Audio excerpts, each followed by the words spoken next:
There is little doubt that most Americans want marijuana legalized. As states continue to pass laws overturning decades of prohibition, polls continue to show the majority of the country supports the trend. But a recent report from the Marijuana Policy Project seems to suggest our law enforcement industrial complex isn't on board. According to data tallied by the group, an estimated 653,000 people were arrested nationwide for marijuana in 2016, and nearly two-thirds was for simple possession. To put it in simpler terms, the group calculated that one person is arrested every 48 seconds. To get an idea why we continue to lock up so many pot smokers and what can be done about it, we're joined by Morgan Fox, who works for the organization. Morgan, thank you so much for joining us. To get started, give me a sense of the statistics in your report and what they represent. Well, this report wasn't actually created by the Marijuana Policy Project. This is actually from the FBI's annual Crime in the United States report. So this report tallies data sent from law enforcement agencies all over the country. And while not all law enforcement agencies report in the same way, the FBI was able to estimate that there were over 650,000 marijuana arrests estimated in the country in 2016 for both possession and for distribution. Obviously, possession was far, far greater represented than distribution. And this is just a tremendous waste of law enforcement resources when there are so many other things that we can be dealing with. So how do these stats compare to previous years? What are the trends? Well, we saw some drops over the past few years, but this actually represents a roughly 10,000 arrest increase from last year. And it's difficult to tell exactly what's causing that. So my next question would be, how is it possible with the various legalization efforts that so many people are still being arrested?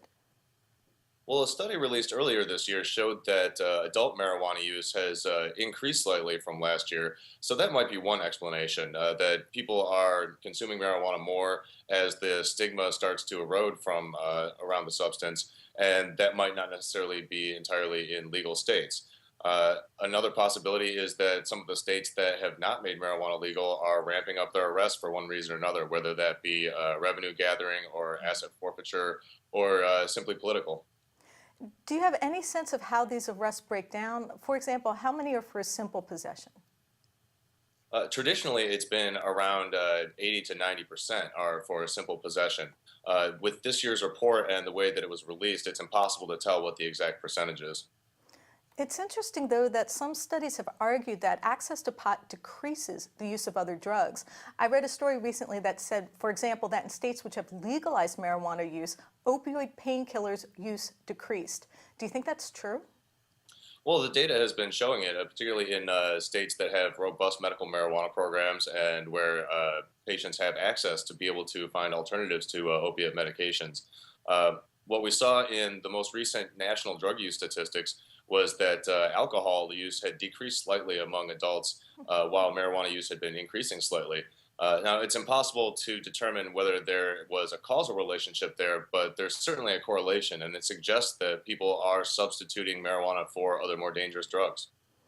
I've listened to legislators who suggest that decriminalizing or legalizing marijuana would lead to an increase in teenagers using marijuana. Is there any merit to that argument?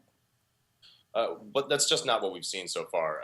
In individual state surveys, we're seeing that teen use stays about the same or decreases in states that have passed either legalization or medical marijuana laws. And the study that I just mentioned for national use rates showed a statistically insignificant but still present decrease in teen use nationally. So, opponents of legalization are constantly saying, what sort of message are we sending to kids? And apparently the message that they're getting is that marijuana may be safer than alcohol, but it's also something that should be regulated for adults, not for them. So what exactly is motivating law enforcement to continue the pace of arrests? For example, with an increase in violence in cities like Baltimore, why do police keep focusing on pot? Well, law enforcement agencies will say that they continue focusing on it because it gives them a tool to be able to find more serious crimes and be able to do things like confiscate guns. But I've always found that argument to be a little specious because if you can't do your job without unjustly arresting people for something that's safer than alcohol, you should probably find new ways to go about it. But law enforcement traditionally has been against legalization, largely because their revenue stream depends on it. Being able to arrest people for marijuana allows them to get federal grants, as also allows them to seize the assets of people that they arrest and keep a large amount of that money. Now, the last time you spoke with The Real News, we discussed a Senate rule that was set to expire. It barred the Justice Department from prosecuting sellers of medical marijuana in states that have made it legal. What's the latest development in that story?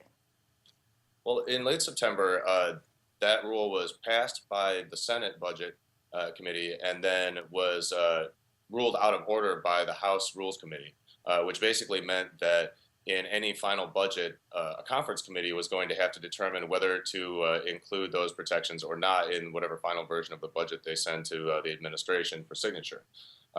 Luckily, the budget deal that happened shortly thereafter extended those protections until December 8th, but they're still on the chopping block. And it's entirely possible that if those amendments are not included in the final budget, that state legal medical marijuana patients and providers will be subject to prosecution per whatever the DEA and the DOJ decide that they want to do.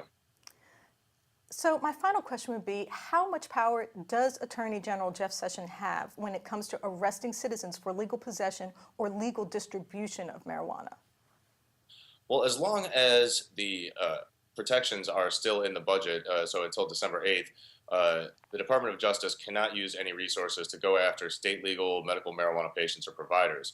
However, they still have the legal ability to go after people in legal states, because marijuana is still illegal under federal law, despite Department of Justice policy going back several years saying that it was not a priority.